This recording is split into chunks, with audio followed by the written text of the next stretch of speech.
Merhaba arkadaşlar, mutfağıma hoş geldiniz.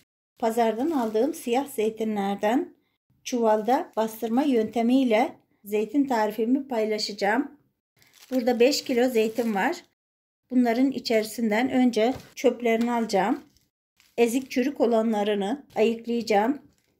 Ben çok güzel zeytin bulamadım. Siz alırsanız şöyle daha siyah olanlarını tercih edin. Benim zeytinlerimde şöyle mor olanları da var. Ama tatlandığı zaman bunların da lezzetleri gerçekten çok güzel oluyor. İçlerinde ölü yapraklar var. Onları da temizleyeceğim. Bütün zeytinlerimi temizledikten sonra üzerlerindeki tozları, varsa ilaç kalıntıları gitsin diye de bol suda yıkayacağım. Ondan sonra da sularının süzülmesi için kurumaya bırakacağım. Şişede salamura zeytin tarifimde var. O da çok güzel bir tarif. Onu da on binler izledi. Bu zeytinin de yemesi ve lezzeti bambaşka oluyor. Bir tarifte bundan koymak istedim. Bu tarif yıllar önceden beri bilinen çok eski tariflerden. Bunun yemesi de çok güzel olur. Tatlandıktan sonra hurma gibi zeytinler olur. Bu yöntemle şişedeki zeytinlerden daha hızlı tatlanır. İçlerinde olgunlaşmaya yüz tutmuş olanlar var. Onları da hep ayırıyorum. Zeytinimizin tadını bozabilir. Küf kokusu, acılık da verebilir. Zeytinlerimi en az 3-4 su yıkayacağım. Çuvalda bastırma yöntemiyle çok güzel bir sele zeytini oluyor.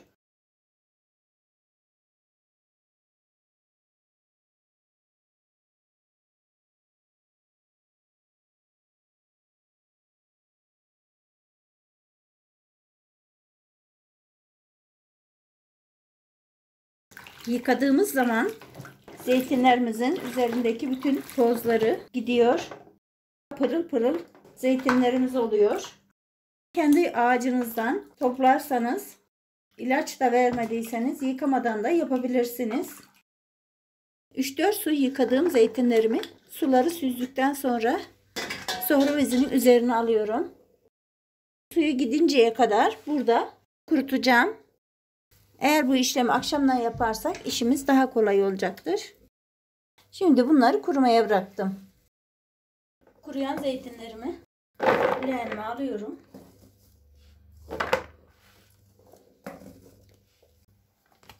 Üzerlerinde hiç su kalmayacak derecede kurudular. Elimde şöyle bir torba var. Bu un çuvalı olabilir, şeker çuvalı olabilir, bir bez torba da olabilir. Burada iri salamura tuzum var. Bundan bir miktar çuvalımın altına bolca sepiyorum. Üzerine zeytinlerimi ilave ediyorum.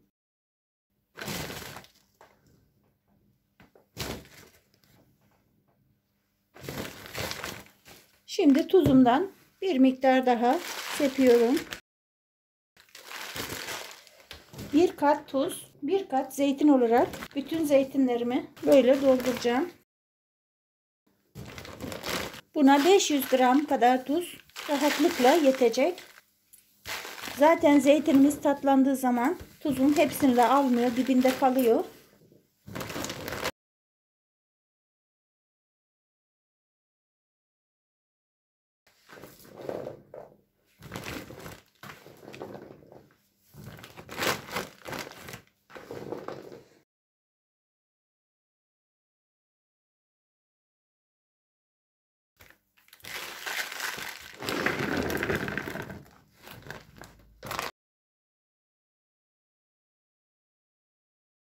Çuvalımın ağzını sıkıca bağlayacağım.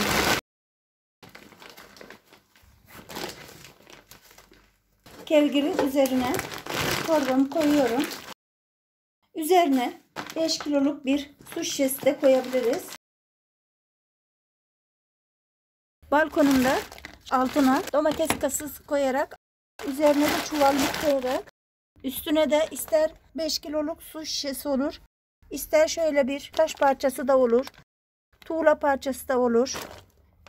Her gün bu çuvalı hareket ettirerek acı sularının gitmesini sağlayabiliriz. Ve zeytinimizi de böylece tatlanma aşamasına bırakıyoruz. Arkadaşlar, zeytinimi kuralı bugün tam bir hafta oldu. Ben bunu her gün devamlı üzerinden ağırlığını alıyorum. Zeytinimden su da akmaya başladı. Çuvalımı devamlı hareket ettiriyorum ve tuzların bütün zeytinlerime ulaşmasını sağlıyorum. Çuvalımın ağzını açıp son halini size göstermek istiyorum. Görüyorsunuz arkadaşlar, çok güzel. Bütün tuzlarını da içlerine almışlar. Çok eskilerden siyah yağlı zeytinler bastırma yöntemiyle çuvallarda, kovalarda yapılırdı. 5 kiloluk damacanalar çıkalı daha çok şişelere yapılıyor. Bu zeytinin lezzeti acı suyunu dışarıya ata ata tatlandığı için bambaşka oluyor. Mutlaka bu tarifimi de denemenizi çok isterim. Şimdi bunun ağzını bağlayacağım.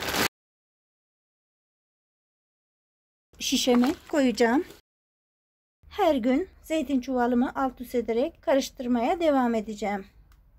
Siyah bastırma zeytinimi kuralı 1 ay kadar bir süre oldu. Gerçekten çok güzel. Hurma gibi zeytin olmuşlar. Artık tatlanmayan zeytin de içerisinde kalmamış. Şöyle birkaç tane, hani toplasam 10 tane bile çıkmaz. Zeytinimin hiç suyu da kalmadığı için bu içlerinde çok tatlanmayan olanları seçeceğim. Ondan sonra da kurma işlemine geçeceğim. Zeytinimi leğene boşaltıyorum.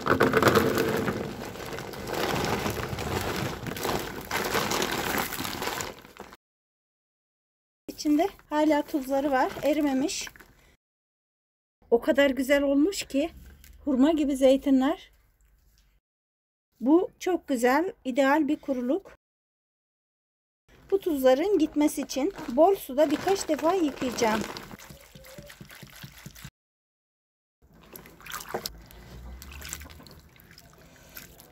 Yıkanmış zeytinlerimi leğenime alıyorum.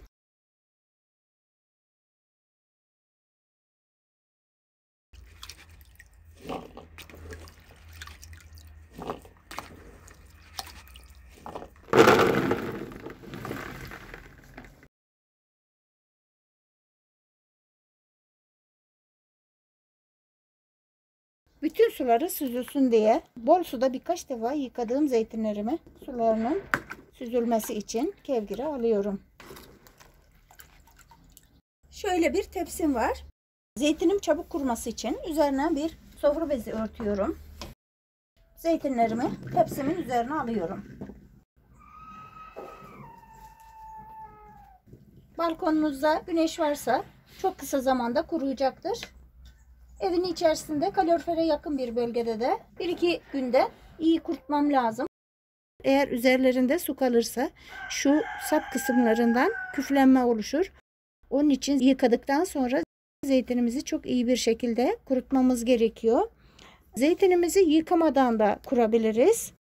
Tuzlarından arındırdıktan sonra bidonumuza koyarak ve üzerine de 1 çay bardağı kadar yağ gezdirerek iyi yağı da zeytinlerimize yedirerek de kurabiliriz. Bozulmadan kalırlar. Sadece yiyeceğimiz zaman tuzlarından arındırmak için yıkayarak ve tekrar yağlayıp ve üzerine limon sıkarak da tüketebiliriz.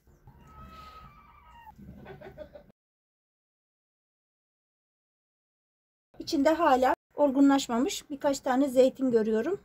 Bunları da ayrıca küçük bir kavanozun içerisine koyabilirim. Aklıma geldikçe ara ara devamlı böyle karıştırarak üzerlerindeki bütün sularının bitmesi için kurumaya bırakıyorum. Arkadaşlar, zeytinimin tadına da baktım. Gerçekten çok güzel. Hiç acılık da kalmamış ve aynı zamanda da tuzlu değil. Diyet zeytini gibi yapılabilecek bir zeytin tarifi. Mutlaka bu tarifimi de denemenizi tavsiye ederim. Hala tatlanmamış olan mor zeytinlerim var. Bunları da ayırdım. Bunlar da yerken insanın ağzına gelir ve acı olur. Şöyle bir pet şişem var. Bu şişeme koyacağım. Zeytinlerim zaten tuzlu. Tekrar tuz koymama gerek yok. Bu zeytinlerim de şişede kendi kendine salamura olacaklar ve tatlanacaklar. Sonuna kadar tatlanmasını beklersem bu zeytinim çok kuruyacak. Çok kuru zeytin de güzel olmaz. Onun için 25 gün 1 ay aralığında beklemesi idealdir. Şimdi üzerine dibindeki tuzlardan koyuyorum.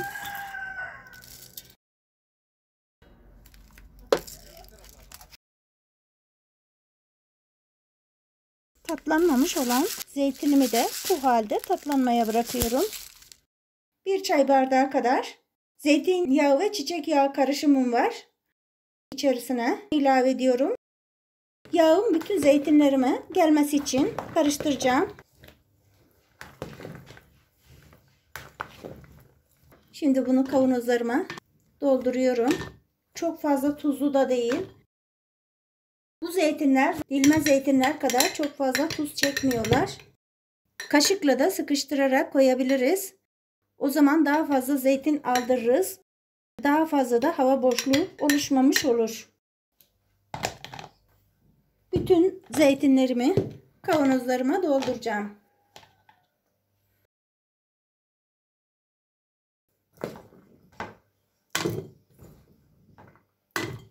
Şöyle sallayarak da yerleştirebiliriz. Zeytinlerimiz böyle de çok güzel yerleşir.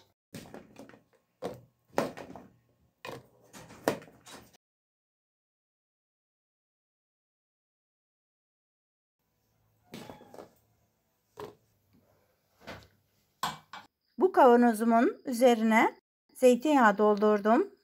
Bu zeytinim dışarıda yıllarca kalsa asla bozulmaz. Zeytinyağı zeytini bozar diyorlar. Biz yıllardan beri zeytinimizin üzerine zeytinyağı koyarız. Üzerine ekmek banarak da tüketebiliriz. Çok eskilerden çocukluğumuz döneminde zeytini böyle yağdan çıkarır yerdik. İster çiçek yağı, ister zeytinyağı hiç fark etmez. Ama zeytinyağı koyarsak zeytinimizin lezzeti bir kat daha artar. Zeytinyağı zeytini asla bozmaz. Temiz, yıkanmış kavanoz kapağıyla kavanozlarımı kapatıyorum. Geride kalan zeytinimden de bir tabak hazırladım. Şuradan size yakından da göstermek istiyorum. İnsan bunun bir tabağını kendisi yer. Limon dilimleriyle de süsleyerek servis de yapabiliriz. Zeytininizi dışarıda saklamak istiyorsanız serin, güneş almayan ve loş bir ortamda saklamamız lazım. Çünkü zeytin güneşte bozulur arkadaşlar. Beni izlediğiniz için çok teşekkür ederim. Bana destek olmak için kanalıma abone olur ve videolarımı da paylaşırsanız çok mutlu olurum. Şimdiden size de kolay gelsin diliyorum. Hoşça kalın, mutlu kalın, iyi günler.